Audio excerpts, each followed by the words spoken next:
निसर्गरम्य गोवा पुन्हा एकदा आगीच्या ज्वाळांनी होरपळलाय. अश्वेम बीचवरच्या एका अलिशान रिसॉर्टमध्ये काळजाचा ठोका चुकवणारं अग्नितांडव पाहायला मिळालं. आनंदाची गाणी घुमणाऱ्या किनाऱ्यावर रात्री किंकाळ्या ऐकू आल्या. काय आहे नेमकं, काय घडलं त्या रात्री, पाहूया त्याचा विशेष व्हिडिओ. नमस्कार, मी प्राची शिरकर, प्रहार न्यूज लाईन मध्ये आपलं स्वागत करते.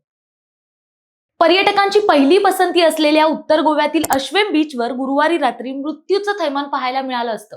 रात्री 8:30च्या सुमारास आजोबा मंदिराजवळील एका हाय एंड लक्झरी रिसॉर्टमध्ये भीषण आग लागली.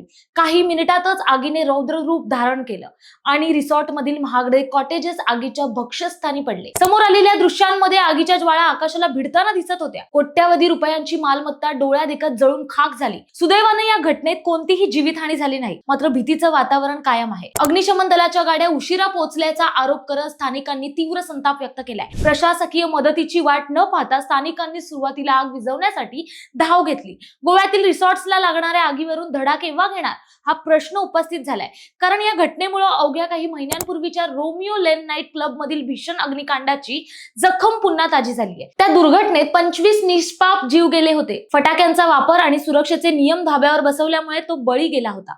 आता पुन्हा त्याच प्रकारची घटना घडल्याने प्रश्न उपस्थित होतोय की गोवा प्रशासन आणि रिसॉर्ट मालक जुन्या चुकांपासून धडा कधी घेणार. पर्यटकांच्या सुरक्षेपेक्षा नफा महत्वाचा आहे का?